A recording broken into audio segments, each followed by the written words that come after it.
जय हिंद फ्रेंड्स। आज आम RI exam previous year question आलोचना करिया। तो देखिए केते क्वेश्चन।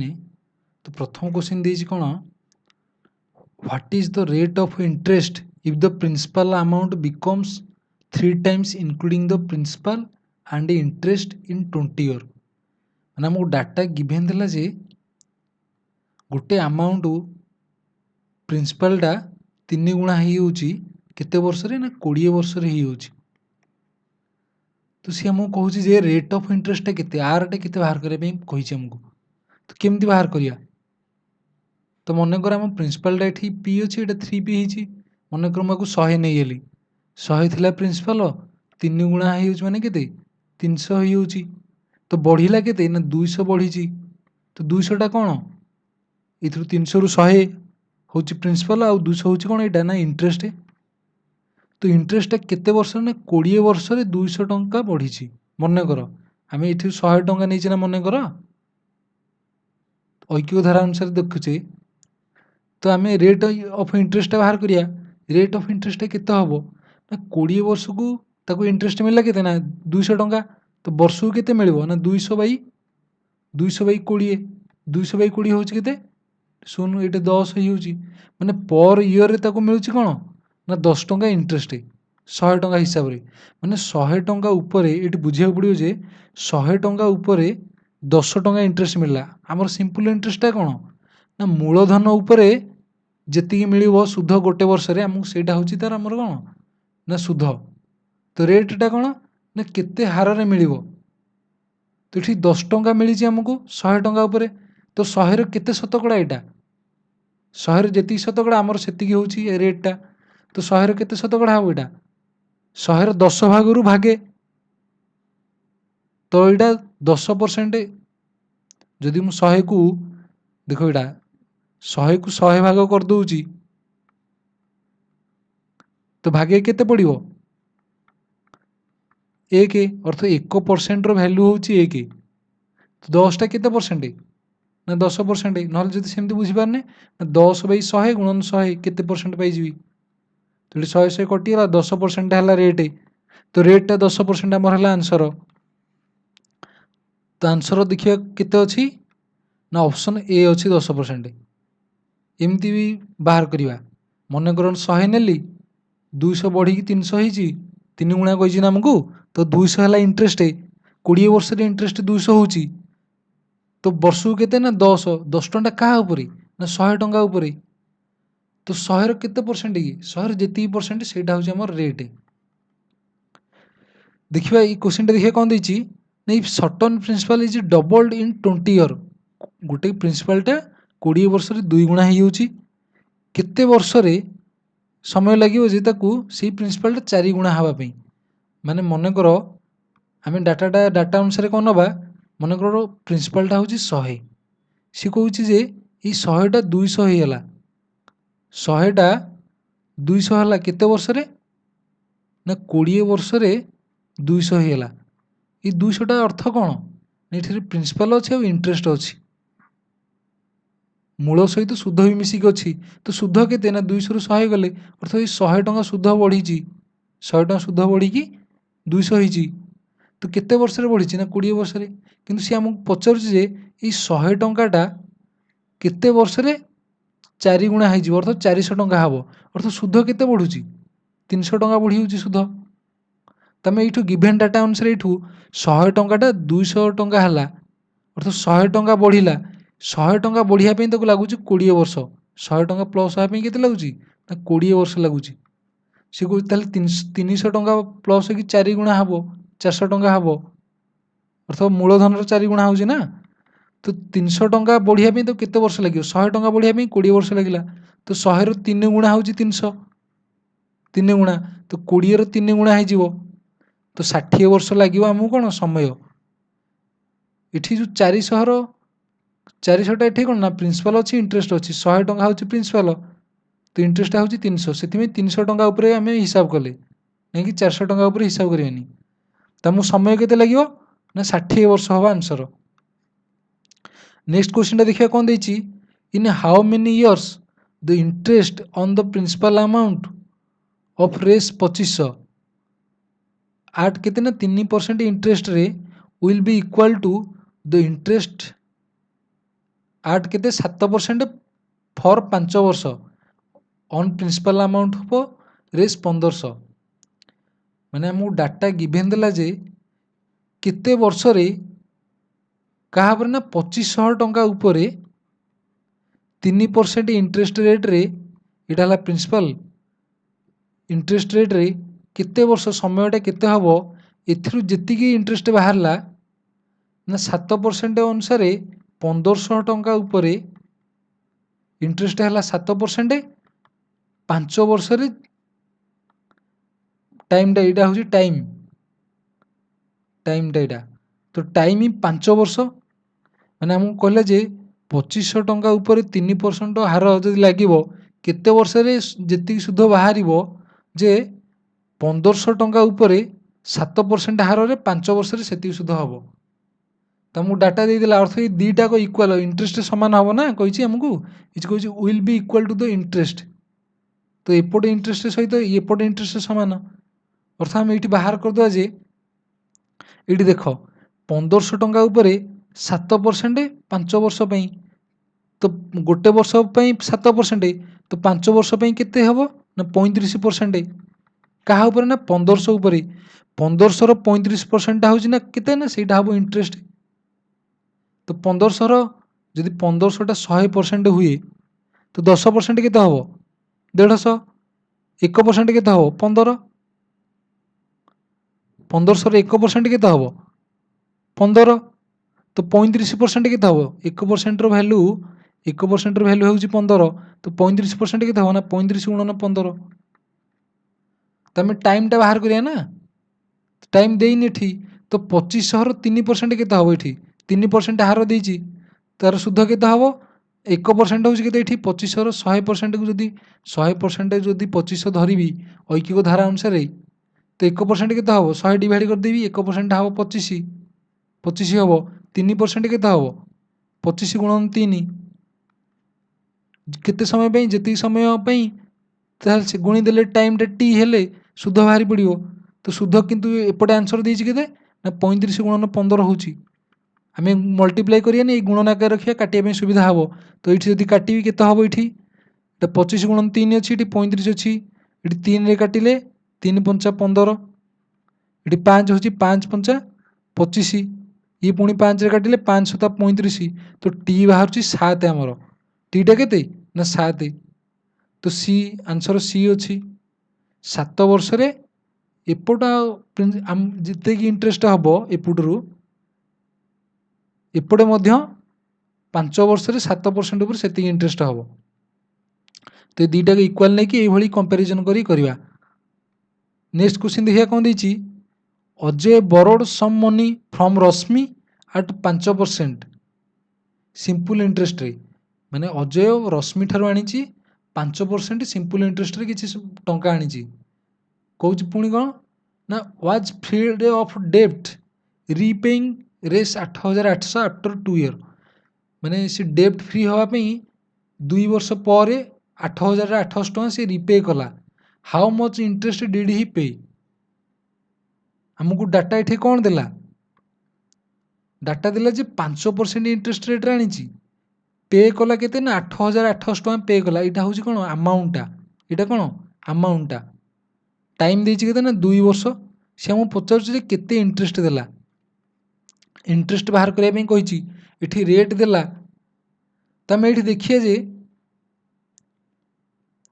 5% रेट ऑफ इंटरेस्ट देछि 2 वर्ष समय जदि मनकर 100 टंका मोर हुए कौन प्रिंसिपल हुए प्रिंसिपल 100 हुए तो 5% इंटरेस्ट लगे माने गोटे वर्ष केते मते मिलिवो 5 टंका बढ़िवो 105 टंका मिलिवो मते सिंपल इंटरेस्ट आकार 2 वर्ष पई देछि अथवा 2 वर्ष पर केते हो 2 ईयर पई गोटे वर्ष पई 5 मिलुछि 2 वर्ष पई 10 टंका मिलिवो अर्थात 100 ऊपर 10 टंका मिलुछि मते 110 टंका मिलिवो बुझी होछि ना नहीं 100 टंका जदि प्रिंसिपल नउछि 2 वर्ष रे 5% हिसाब रे 10% हबो 100 रो 10% केते ना 10 अर्थात मते 110 टंका मिलिवो 2 वर्ष पर टोटल अमाउंट जो बनुछि ଏଠି ଆମାଉଣ୍ଟଟା ହେଲା କେତେ ନା 110। ଏଠି ବୁଝ ଆମାଉଣ୍ଟଟା ହେଲା କେତେ ନା 110, ପ୍ରିନ୍ସିପାଲଟା କେତେ ହେଉଛି ନା 100। ସେ ଆମକୁ ଆମାଉଣ୍ଟଟା ଦେଇଦେଇଛି 8800। ଯଦି 110ଟାର ଭ୍ୟାଲୁଟା ଇକ୍ୱାଲ୍ ହୁଏ କେତେ 8800ର ସହିତ ସମାନ, ତ ଏଠି 1 ପାଇଛି, 1ଟା କେତେ ହେବ ନା 0 0 କଟୁଛି, 11 × 88 80। ଏଠି 0 ଅଛି ନା 0 ଡିଭାଇଡ଼ କରିବି, ତ 1ର ଭ୍ୟାଲୁ ମିଳୁଛି ଯେ ଏଠି 80 ଟଙ୍କା। ତ 100ର ଭ୍ୟାଲୁ କେତେ ହେବ, 100ଟା ପ୍ରିନ୍ସିପାଲ ଆମର ଐକ୍ୟ ଧାରା ଅନୁସାରେ, ତ 100ର ଭ୍ୟାଲୁ କେତେ ହେବ ନା 8000। ତ 8000 ଟଙ୍କା ତ ଆମର ପ୍ରିନ୍ସିପାଲ, କିନ୍ତୁ ଆମେ ଆମାଉଣ୍ଟଟା କେତେ ଥିଲା ନା 8800, ତ ବଢ଼ିଥିଲା କେତେ ନା 800 ଟଙ୍କା। ତ 800 ଟଙ୍କା ହେଉଛି ଆମର କ'ଣ ନା ଇଣ୍ଟରେଷ୍ଟ। ସେ କେତେ ଟଙ୍କା ତାହେଲେ ଇଣ୍ଟରେଷ୍ଟ ପେ କଲା ନା 800 ଟଙ୍କା। ତାକୁ ଆମେ ଏଇଭଳି କରିପାରିବା, ନହେଲେ ଆମେ ଫର୍ମୁଲା ମେଥଡ଼ ଅନୁସାରେ ମଧ୍ୟ କରିପାରିବା। ନେକ୍ସଟ କ୍ୱେଶ୍ଚିନ୍ ଦେଖିବା କ'ଣ ଦେଇଛି, at what rate of simple interest, କେଉଁ ସୁଧ ହାରରେ ସର୍ଟନ୍ ପ୍ରିନ୍ସିପାଲ ଗୋଟେ ମୂଳଧନଟା ଆମାଉଣ୍ଟ ୱିଲ୍ ବି ଡବଲ୍ଡ ଇନ୍ 8 ବର୍ଷ, ସେଇ ମୂଳଧନଟା 2 ଗୁଣା ହେଇଯିବ 8 ବର୍ଷରେ। ମାନେ ଆମେ ସେଇ ମନେକର ନେବା, ମନେକର ପ୍ରିନ୍ସିପାଲଟା ହେଲା କେତେ 100, ଆମାଉଣ୍ଟଟା କହୁଛି କେତେ ନା 200 ହେବ, କେତେ ବର୍ଷରେ ଟାଇମ୍ଟା କହୁଛି ନା 8 ବର୍ଷରେ ହେବ, 8 ବର୍ଷରେ ହେବା ଦରକାର। ଆମକୁ ପଚାରିଛି ଯେ ରେଟ୍ଟା କେତେ, ଏଇ ଯେଉଁ 100ଟା 200 ହେବ 8 ବର୍ଷରେ, ତ ରେଟ୍ଟା କେତେ। ଏଇଠୁ ଆମେ ଦେଖିେ ଯେ 100 ପ୍ରିନ୍ସିପାଲ ଅଛି, 200 ଆମାଉଣ୍ଟ ହେଲା, ଅର୍ଥ ଏଠି ଇଣ୍ଟରେଷ୍ଟ ଆଉ ପ୍ରିନ୍ସିପାଲ ମିଶିକି ଅଛନ୍ତି ଏଇଥିରେ। ତ ପ୍ରିନ୍ସିପାଲ ଯଦି 100 ପଳାଉଛି, ଇଣ୍ଟରେଷ୍ଟଟା କେତେ ହେବ, ଇଣ୍ଟରେଷ୍ଟଟା ହେଉଛି 100। ତ 100 ଟଙ୍କା ବଢ଼ିଲା କେତେ ବର୍ଷରେ ନା 8 ବର୍ଷରେ। ତ ବର୍ଷକୁ କେତେ ବଢ଼ୁଛି, ବର୍ଷକୁ ପାଇଲେ ମାନେ 100 ଟଙ୍କା ଉପରେ ଆମେ ପାଇଛେ ଯେ ବର୍ଷକୁ କେତେ ହେଉଛି। ରେଟ୍ ଅଫ୍ ଇଣ୍ଟରେଷ୍ଟଟା କହିଲେ କ'ଣ ବୁଝୁଛେ ନା ରେଟ୍ଟା କ'ଣ ନା 100 ଟଙ୍କା ଉପରେ ଆମକୁ ବର୍ଷକୁ ଯେତିକି ସୁଧ ମିଳୁଛି ସେଇଟା ହେଉଛି ଆମର ରେଟ୍ ଅଫ୍ ଇଣ୍ଟରେଷ୍ଟ।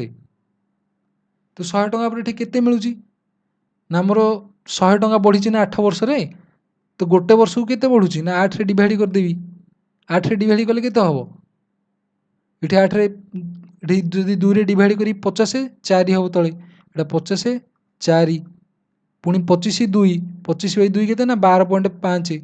ତ ଆମକୁ ଏତିକି ଟଙ୍କା ଦେବାକୁ ପଡ଼ୁଛି ଇଣ୍ଟରେଷ୍ଟ ପାଇଁ। ତ 100 ଏଇଟା କ'ଣ ବାହାରିଲା ନା ପର୍ ଇୟର୍ 12.5 ପର୍ ଇୟର୍, ଗୋଟେ ବର୍ଷକୁ ଏତିକି ଟଙ୍କା ସୁଧ ଦେବାକୁ ପଡ଼ୁଛି।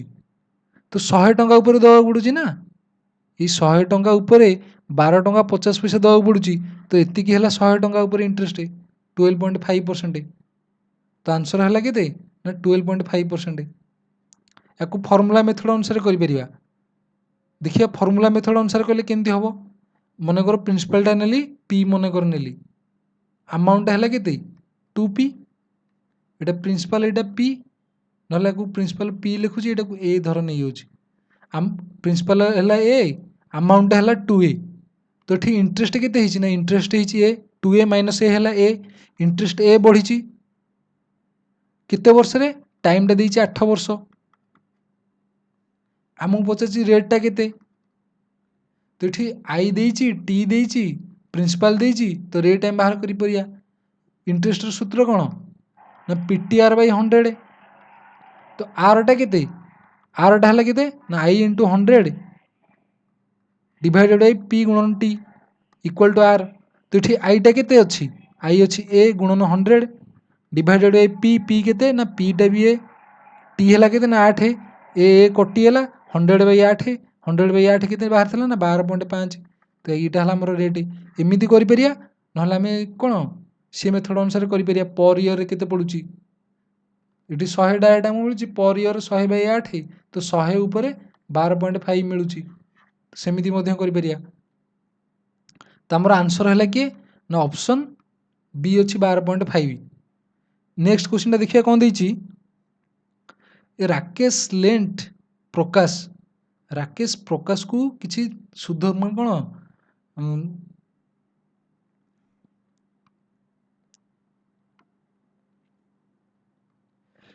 ଦେଖିବା କ୍ୱେଶ୍ଚିନ୍ଟା ଦେଇଛି କ'ଣ ନା ରାକେଶ ଲେଣ୍ଟ ପ୍ରକାଶ ରେସ୍ 8750 ଟଙ୍କା, ମାନେ ରାକେଶ ପ୍ରକାଶକୁ କିଛି ଟଙ୍କା ଦେଇଛି କେତେ ନା 8750 ଟଙ୍କା। କେଉଁ ରେଟ୍ରେ ନା ସିମ୍ପଲ୍ ଇଣ୍ଟରେଷ୍ଟ ହେଉଛି 7%।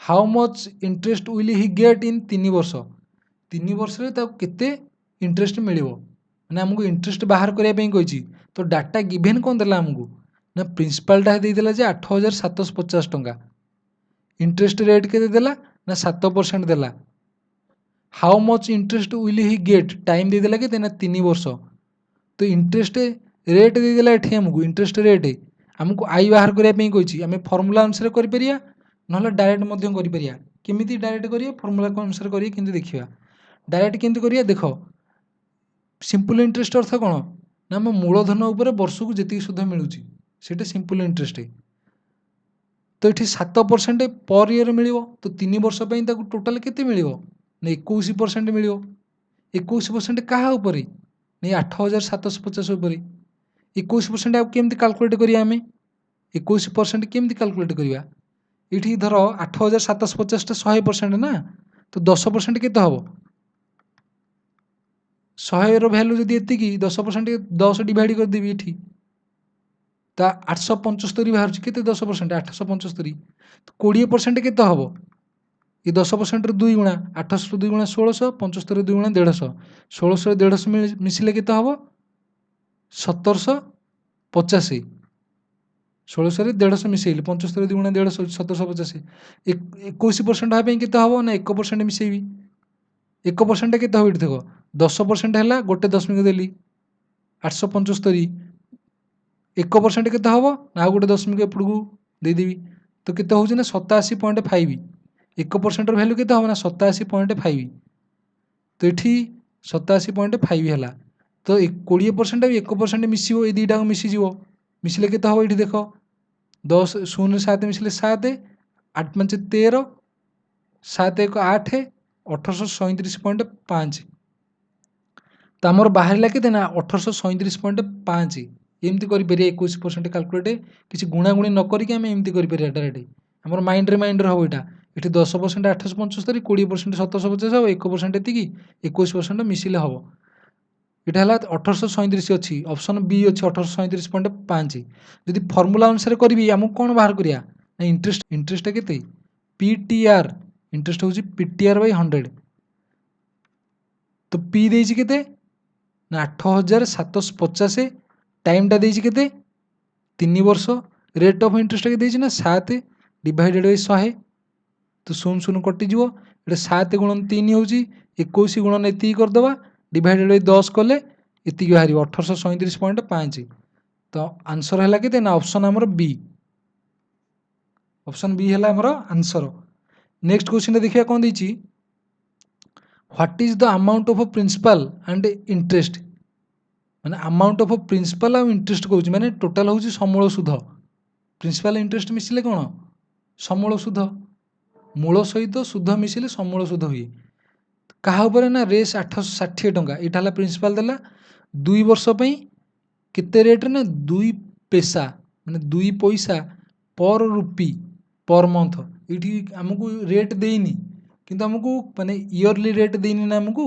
गोटे अलग प्रकार डाटा देछि तो आम इयरली रेट बाहर करिया इयरली रेट केमती बाहर करिया सी कहूँ 2 पैसा 2 पी लिखली 2 पैसा केते ना पर रुपी 1 टंका उपरे 1 रुपी उपरे 2 पैसा सुध मिलूँ आमर रेटा केमती बाहर रेटा हूँ कौन ना 100 टंका उपरे वर्ष को आमको केते सुध मिलूँ रेटा हूँ कि कौन ना 100 टंका उपरे 1 वर्ष आमको जी इंटरेस्ट मिले सेटा हूँ रेट बुझे ना नहीं तो ये 100 टंका उपर देनी आम 100 टंका उपर काल्कुलेट करिया 1 टंका उपर आमको मिलूँ केते ना 2 पैसा तो 100 टंका उपर आमको केते मिलिबो ये 100 गुणन 2 करदेवी 200 पैसा हो 200 पैसाटा केते टंका ना 100 डिवाइड करदेवी तो 2 टंका हो तो आमको 2 टंका मिलूँ केते टंका उपर 100 टंका उपर 100 टंका उपर आमको 2 टंका मिलला यहाँ कही जे गोटे मसकू गोटे मंथ यहाँ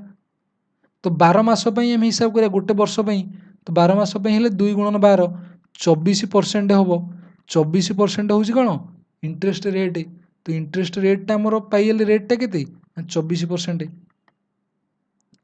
तो सी आमको पचार आमाउंटा केते हम आमाउंटा केते रेट पाइले आम 24% ये प्रिंसिपाल देछि ना 860 टाइमटा देछि ना 2 वर्ष तो अमाउंटा केते हम आम फर्मूला मेथड अनुसार करिपरिया आई बाहर करी पी सहित मिसईदेवा नहले ये डायरेक्ट बाहर करिपरिया कौन ऐकिक धारा अनुसार माने गोटे वर्ष जदि 24% ताको इंटरेस्ट मिलला तो 2 वर्ष रे केते को मिलियो 24 गुणन 2 टोटाल ताको 48% इंटरेस्ट मिलियो तो 860 ये प्रिंसिपल ऊपर मिलियो ना तो प्रिंसिपल रो 860 यार 48% केते हबो देखो 48% 50% रु 2% कम तो 50% केते हबो 860 रो 50% 800 रो अधा केते 460 रो अधा केते 30 अर्थात 50% रो वैल्यू हला केते 430 2% केते हबो देखो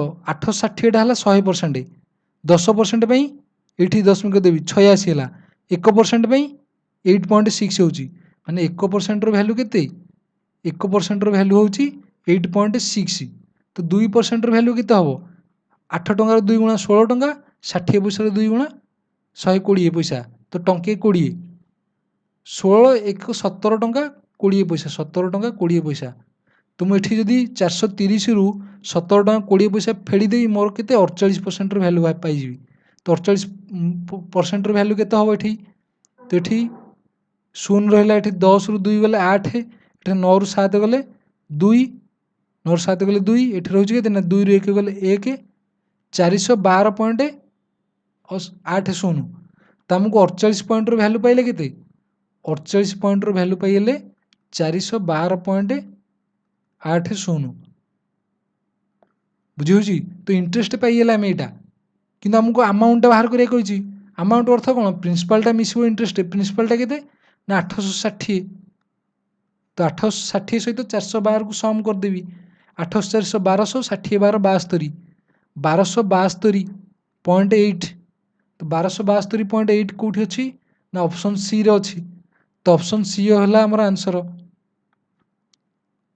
तमें यहाँ ऐकिक धारा अनुसार गले ना आम डायरेक्ट आई रो फर्मूला पकई था पीटीआर बाई 100 आई बाहर था सहित पी मिसई दे सेमती हो पार यहाँ काल्कुलेसन कर सहज ये देखा जाऊँगी ना किंतु माइंड रे काल्कुलेसन हम ये जिते देखा आम खाली ये 50% लिखिले ठीक किंतु आम एति लिखे 430 2% वैल्यू एति ताको कैलकुलेट कले 48% वैल्यू एति नेक्स्ट क्वेश्चन देखिए कौन देछि ना if the difference between compound interest and simple interest माने सीआई एवं एसआई रो डिफरेंसटा देला केते से कहूँ on a certain money at 5% पर आनम रेट देला 2 वर्ष पे डिफरेंसटा हूँ 5 टंका अमाउंटटा बाहर करने प्रिंसिपल अमाउंटटा तो मैंने आमको डाटा देला जे रेट हूँ 5% टाइम है 2 वर्ष आठी सीआई एसआई रो डिफरेंसटा हूँ केते ना 5 टंका तो प्रिंसिपल रो वैल्यू केते ताको आम फर्मूला मेथड अनुसार करिपरिया किंतु फर्मूला मेथड न यूज करके आम केमती करवा प्रिंसिपलटा बाहर करने मनकर प्रिंसिपलटा को मुझे 100 धरदेवी मनकर प्रिंसिपलटा केते धरबी 100 टंका धरबी ये लाइन मेथड अनुसार धरुची ये प्रिंसिपल है 100 तो 2 वर्ष टाइम अच्छी ना तो यहाँ 1 वर्ष पुणी यहाँ 1 वर्ष तो ये 2 वर्ष एंड हो तो 100 टंका उपरे सिंपल इंटरेस्ट केते हबो रेट केते देछि ना 5% तो प्रथम वर्ष यहाँ प्रथम वर्ष रे 5% इंटरेस्ट मिलिले केते हबो 100 रो 10% केते 10 10% रो अधा 5% 10 रो अधा 5 तो 100 रो 5% माने 5 ये जानिले तो 5 मिलला प्रथम वर्ष सिंपल इंटरेस्ट यहाँ बाहर कर सिंपल इंटरेस्ट पुणी सेकेंड वर्ष भी सिंपल इंटरेस्ट 5 मिलिबो किंतु कंपाउंड इंटरेस्ट केते कंपाउंड इंटरेस्ट अर्थ यही सिंपल इंटरेस्ट उपरे नेक्स्ट ईयर किसी इंटरेस्ट मिल माने 5 टंकार 5% केते हबो 5 टंकार 5% माने 5 को 5 5 बाई 100 यहाँ 5% अर्थ 25 बाई 100 25 बाई 100 माने केते 0.25 बुझी 5 टंकार 5% माने केते ना 0.25 से आमको देछि जे 0. सीआई आउ एसआई ये सी एसआईटा केते हबो 5 5 10 एसआईटा है कौन केवल सिंपल इंटरेस्ट 10 टंका सीआईटा केते होची ना ये 10 पुणी इंटरेस्ट ऊपर इंटरेस्ट बाहर 0.25 अर्थात 10.25 तो सीआई आउ एसआई डिफरेन्सटा केते हम ना 0.25 कहीं 10 कटि हो तो सीआई आउ एसआई डिफरेन्स है 0.25 किंतु ये 0.25 भैल्यू देछि से 5 टंका बुझी माने 0.25 भैल्यू देला 5 टंका तो आमर एक भैल्यू केते हम ये देख 0.25 मैंने केते 0.25 माने केते 25/100 अर्थ 1/4 1/4 भैल्यू हो ना 5 तो 1 भैल्यू है केते ना 20 आम 100 हूँ मूलधन तो 1 भैल्यू जब 20 बाहर 100 भैल्यू केते हम ना 100 गुणन 20 20 गुणन 100 केते ना 2000 टंका तो आमर प्रिंसिपालटा केते ना 2000 टंका हूँ आंसर है आमर ए 2000 टंका तो एमती करें आम सूत्र पकई करा कष्ट हम किंतु आम ये कले आमको सुविधा हम सहज सहज करवा नेक्स्ट क्वेश्चन देखिए कौन देती ना the difference between the simple interest and compound interest ये भी देला से सिंपल इंटरेस्ट और कंपाउंड इंटरेस्ट डिफरेंस कौन देती ना इंटरेस्ट ऑफ सर्टन अमाउंट गोटे प्रिंसिपल उपरे रेट है 10% 3 वर्ष 93 टंका हूँ what is the amount amount माने ये अमाउंट न तो ये प्रिंसिपल बाहर करने ये मूलधन परिमाण केते अर्थ ये प्रिंसिपल आम बाहर करिया तो डाटा गिभेन देला आमको कौन ना रेट देला केते 10% टाइम देला केते ना 3 वर्ष सीआई आउ एसआई डिफरेंस देला जे केते ना 93 टंका तो आमको प्रिंसिपल बाहर करार अच्छी आम सेमती नॉर्मल मेथड अनुसार 100 टंका को मन कर प्रिंसिपल नेली 3 वर्ष ना लाइन मेथड यूज करी इठी 100 टंका रोचे या उपरे केते 10% इंटरेस्ट रेट ना तो मते सिंपल इंटरेस्ट कैलकुलेट करी प्रथम वर्ष 10% मिलियो माने केते 100 टंका पर 10 टंका मिलियो पुणी सेकेंड वर्ष 100 टंका पर 10 टंका मिलियो पुणी थर्ड वर्ष 100 टंका पर 10 टंका मिलला मते एटा हला सिंपल इंटरेस्ट बाहर डायरेक्ट ये लाइनटा रोचे कंपाउंड इंटरेस्ट माने कौन कंपाउंड हूँ माने ये जो इंटरेस्ट बाहर गोटे वर्ष को ता ऊपर पुणी सेकेंड वर्ष इंटरेस्ट लगी सेटा हूँ कंपाउंड इंटरेस्ट अर्थ माने ये सिंपल इंटरेस्ट सहित ये इंटरेस्ट मिसिले टोटाल हम कंपाउंड इंटरेस्ट तो देखिए 10 टंकार 10% केते 1 अर्थ 10 टंका उपरे नेक्स्ट वर्ष सेकेंड वर्ष केते 1 टंका सुध मिलिबो पुणी ये 10 टंका उपरे केते 1 टंका मिलिबो किंतु ये दीटा 10 ऊपर मिला ना ये 10 ऊपर तो ये मिले सेकेंड वर्ष तृतीय वर्ष ये दीटा 10 ऊपर ही मिलिबो तो ये टंके टंके पुणी 2 टंका मिलिजिवो कहीं 10% यार 10% पुणी यार 10% तो 2 टंका हला पुणी 1 एक ऊपर तृतीय वर्ष मिलिबो इंटरेस्टा केते परसेंट हम 10% ना तो 1 10% केते हम 1 को 1/10 तो 0.1 ये देखो एसआईटा केते हम ना ऊपर लाइन टाक मिसई देबी एसआईटा केते बाहर ना 30 टंका सीआईटा केते हम ना ये ऊपर जति अच्छी तले जतक अच्छी 30 1 31 2 33.1 33.1 तो डिफरेंस केते हला सीआई माइनस एसआई डिफरेंस है के 3.1 ये 33.1 रु 30 फेड़ी देवी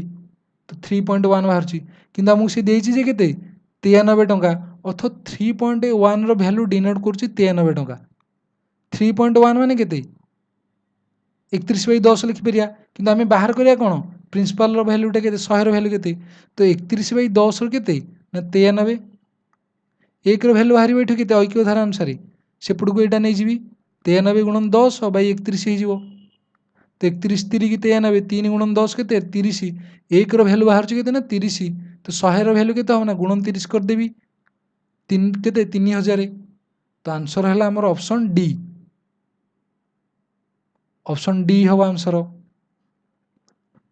नेक्स्ट क्वेश्चन देखिए कौन देती what shall be the amount including CI बुझे अमाउंट इंक्लूडिंग सीआई माने आमको अमाउंटा बाहर करा प्रिंसिपल सहित कंपाउंड इंटरेस्ट मिस ना इंक्लूडिंग सीआई माने कौन अमाउंटा बाहर करने इफ रेस 1500 प्रिंसिपल देला is invested at the rate of interest 7% आमको रेट देदेला टाइम देला के ना 2 वर्ष माने डाटा आमको गिभेन देला जे कौन देछि गिभेन प्रिंसिपल है 1500 टंका, इंटरेस्ट है केते ना रेट देइछि केते 7%, टाइम देला केते ना 2 वर्ष। कौन बाहर करिया ना कंपाउंड इंटरेस्ट पाइया, पुणी अमाउंटा केते बाहर करिया, अमाउंट बाहर करिया पई कहिछि। कंपाउंड बाहर करिया कहनी किंतु अमाउंट बाहर करिया कहिछि। तमे लाइन मेथड अनुसार कले कंपाउंड इंटरेस्ट बाहर करिया, तापर अमाउंट प्रिंसिपल सहित मिसई देबा। तो देखिबा लाइन मेथड अनुसार केते वर्ष ना 2 वर्ष, प्रथम वर्ष एटा सेकेंड वर्ष। तो मूलधन एटा प्रथमे नेला 1500, इठू 1500 ऊपर केते रेट ना 7%। तो 7% केते हो देख, 1500 जदि मु 100% रो वैल्यू 1500 टंका हुए, तो 1% रो वैल्यू केते हो ऐक्य धारा अनुसार 15 टंका हम 100 डिवाइड कर दी। 7% वैल्यू केते हो 1500 तो 105 टंका। तो मते प्रथम वर्ष 7% मिलले केते एठी मते 105 टंका मिलियो प्रथम वर्ष, सेकेंड वर्ष पुणी मते 105 टंका मिलियो। बुझी होछि ना नहीं? किंतु हमर कंपाउंड इंटरेस्ट बाहरियो ना, जदि सिंपल इंटरेस्ट बाहर थांता तले ए दुईटा लाइन ही थांता। जदि कंपाउंड इंटरेस्ट बाहरिबो एई सिंपल इंटरेस्ट ऊपर पुणी ए ईयर बाहरी पड़ियो।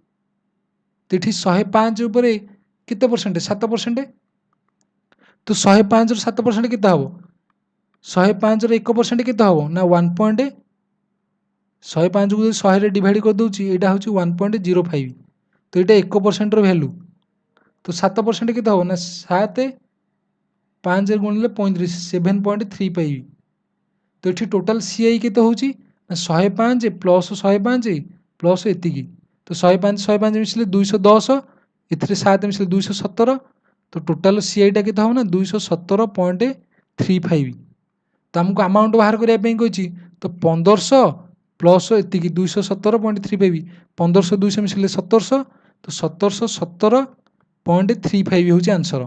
तो एटा होची हमर अमाउंट।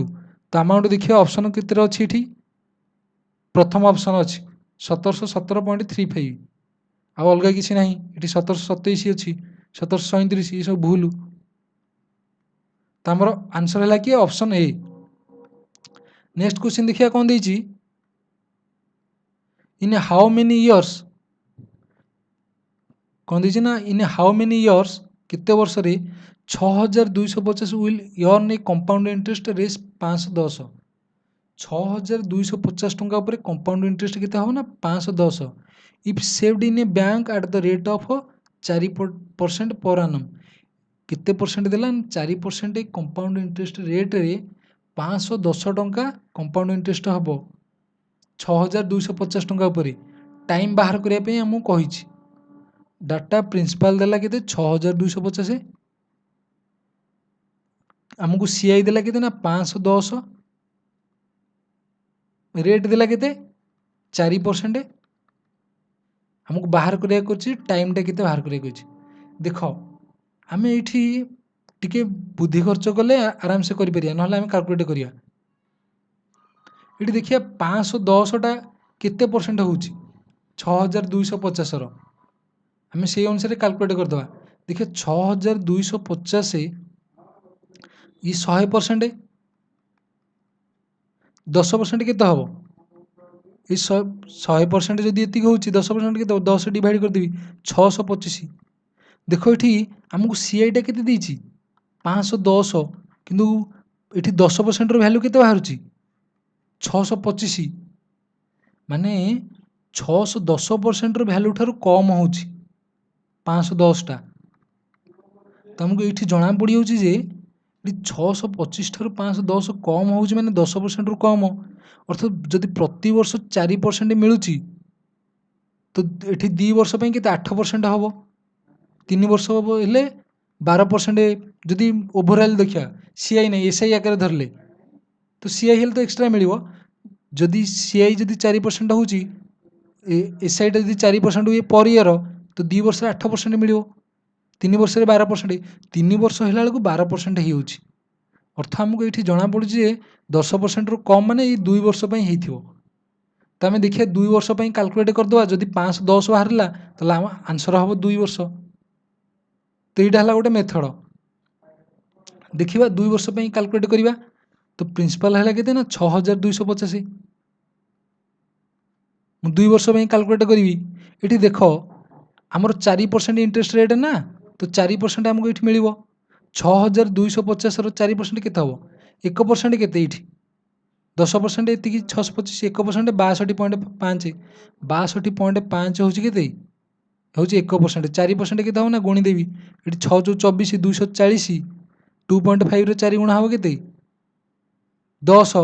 ତ 250 ଟଙ୍କା ହେଉଛି କେତେ ନା 4%। ତ 250 ଟଙ୍କା ଆମକୁ ମିଳିବ ଇଣ୍ଟରେଷ୍ଟ। ତ ପ୍ରଥମ ବର୍ଷ ମିଳିଲା 250, ପୁଣି ସେକେଣ୍ଡ ବର୍ଷ ମିଳିବ 250, ଏଠି 250ର ପୁଣି 4% ମିଳିବ, କାହିଁକି ନା ଇଏ ଇଣ୍ଟରେଷ୍ଟ ଉପରେ ପୁଣି ଇଣ୍ଟରେଷ୍ଟ ଲାଗିବ, କମ୍ପାଉଣ୍ଡ ଇଣ୍ଟରେଷ୍ଟଟା। ତ ଆମକୁ ଏଠି ମିଳିଗଲାଣି ଯେ 500 ଟଙ୍କା ମିଳିଗଲାଣି ଆମକୁ ଅଲରେଡ଼ି। ତ କମ୍ପାଉଣ୍ଡ ଇଣ୍ଟରେଷ୍ଟ ହେଉଛି ନା ଏଠି 10 ଟଙ୍କା ବାହାରିବ। ଦେଖ 250ର 4% କେତେ ହେବ? 250ଟା 100%, 10% 25, 1% 2.5, 4% ଗୁଣିଦେବି 4 × 2 = 8, ଏଠି 5 × 20 ହେବ, 8 × 2 = 10 ହେଉଛି। ତ ଏଠି ବାହାରୁଛି ଯେ କେତେ? 10 ବାହାରୁଛି, ଅର୍ଥ 510 ହେଉଛି ଟୋଟାଲ। ତ ଇଏ ହେଲା ଏଇଭଳି ମେଥଡ଼ ଅନୁସାରେ ମୁଁ କରିଦେଲି। ଯଦି ଏଠି ଆମକୁ ଇୟର ଅଧିକ ଦେଇଥାନ୍ତା କି 5 ବର୍ଷ 6 ବର୍ଷ 7 ବର୍ଷ ଦେଇଥାନ୍ତା, ତ ଆମେ ଇଏ ମେଥଡ଼ ୟୁଜ୍ କରିନଥାନ୍ତି। କାହିଁକିନା 6-7 ବର୍ଷ ପାଇଁ ଆମେ କେତେ ଏମିତି ଛୋଟ ଛୋଟ କାଲକୁଲେଟ୍ କରିଥାନ୍ତେ, ଆମେ ଫର୍ମୁଲା ମେଥଡ଼ ୟୁଜ୍ କରିଥାନ୍ତେ। ଦେଖିବା ନେକ୍ସଟ କ୍ୱେଶ୍ଚିନ୍, ଦେଖିବା କ'ଣ ଦେଇଛି। What will be the amount of compound interest? CI ବାହାର କର କାହା ଉପରେ ନା 8000 ଟଙ୍କା ଉପରେ। ଯଦି ସିମ୍ପଲ ଇଣ୍ଟରେଷ୍ଟ ସିଆଇ ବାହାର କରିବା ପାଇଁ କହିଛି, ଏଇଟା ସିମ୍ପଲ ଇଣ୍ଟରେଷ୍ଟ ନୁହଁ, ରେଟ୍ ଅଫ୍ ଇଣ୍ଟରେଷ୍ଟ। ଇଣ୍ଟରେଷ୍ଟ ରେଟ୍ଟା କେତେ ନା 5% ଫର୍ 3 ଇୟର, 3 ବର୍ଷ ପାଇଁ। 3 ବର୍ଷ ପାଇଁ 5% ଇଣ୍ଟରେଷ୍ଟ ରେଟ୍ ଦେଲା। 3 ବର୍ଷ ପାଇଁ ଆମାଉଣ୍ଟ ଦେଲା 8000। ୟା ଉପରେ ସିଆଇ ବାହାର କରିବା ପାଇଁ କହିଛି। ତ ଆରାମସେ ବାହାର କରିବା, ଲାଇନ୍ ମେଥଡ଼ ଅନୁସାରେ ବାହାର କରିପାରିବା। ଲାଇନ୍ ମେଥଡ଼ ଅନୁସାରେ କେତେ ହେବ ଦେଖ,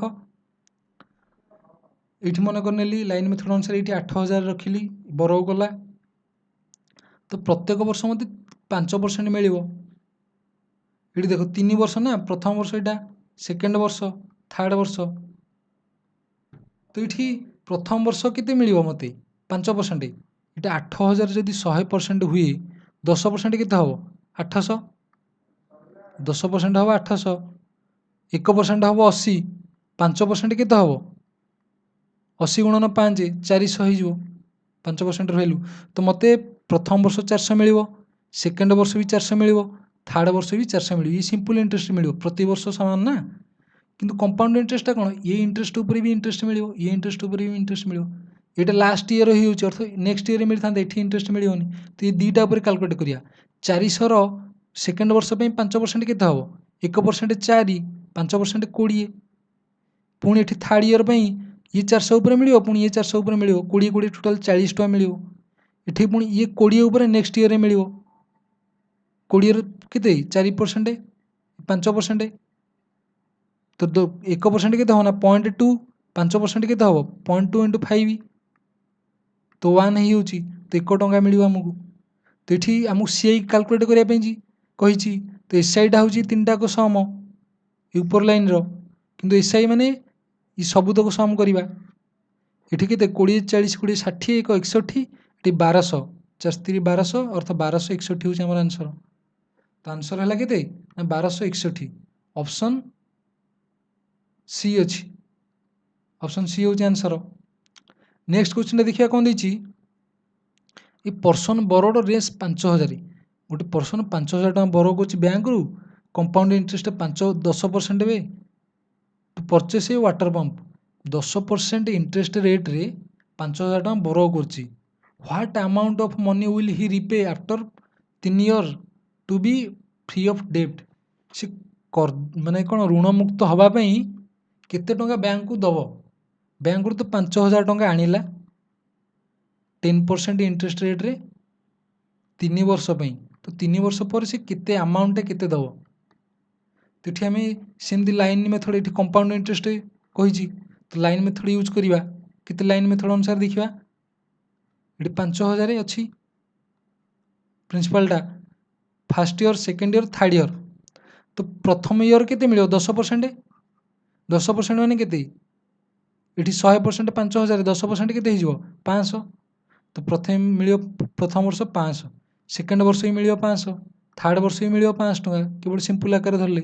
କମ୍ପାଉଣ୍ଡ ଇଣ୍ଟରେଷ୍ଟ ହେଲେ ଇଏ 500 ଉପରେ ମିଳିବ, ये 5% केते हो ना 50 ये थर्ड ईयर बेलू ठीक है ये 500 उपर मिल पुणी ये 500 वर्ष ये दुईटा पुणी थर्ड ईयर भी रोचे ना तो 50 मिल टोटाल के 100 टଙ୍କା ये मिल ये 50 उपर पुणी ये मिल थर्ड ईयर बेलू केते हम ये 50 10% 5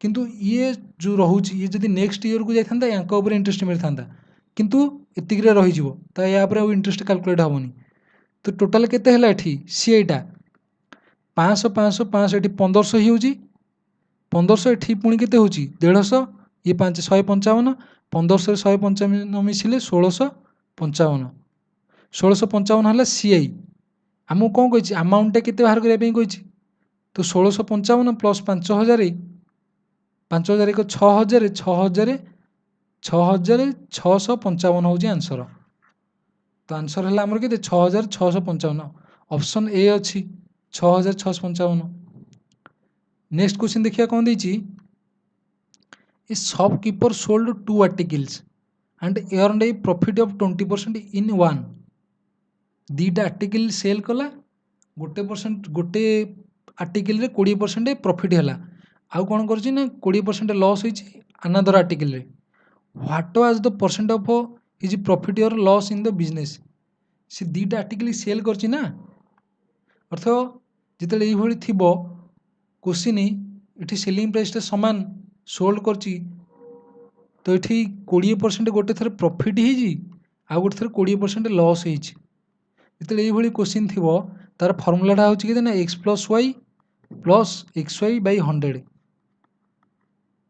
ये साइन सहित प्रॉफिट माने प्लस साइन लॉस माने नेगेटिव 20 माने कौन माइनस साइन तो ये एक्स अच्छी के एक्स यहाँ वाई तो केते है 20 प्लस 20 यहाँ माइनस 20 प्लस यहाँ 20 गुणन माइनस 20 डिवाइडेड बाय 100 ये देख 20 माइनस 20 कटिगला ये 20 गुणन 20 माइनस 400 बै 100 तो यहाँ माइनस 4% हो minus 4% loss minus sign show कर लॉस होती प्लस बाहर था तो गेन ही था तो ऑप्शन आमर किए हम लॉस कौटी अच्छी ना ए अच्छी 4% लॉस यार डायरेक्ट फॉर्मूला हूँ कौन ना जिते सेलिंग प्राइस सामान थी ये तो एमती कले फर्मूला अनुसार सेलिंग प्राइस सामान थी गोटे थर लॉस हो गोटे थर प्रॉफिट हो तो direct x square by 100 x अर्थ ये दुईटा की इक्वाल रोचे ना 20 20 यहाँ माइनस आकार रो तो 20 स्क्वायर के 400 ये 400 बै 100 तो 4 माइनस 4 एमती करते यहाँ हूँ कि आम ये कले नेट चेंज आकार कले आराम से सुविधा हम यहाँ नेक्स्ट क्वेश्चन देखिए कौन देती डाटा कौन देती ए शॉपकीपर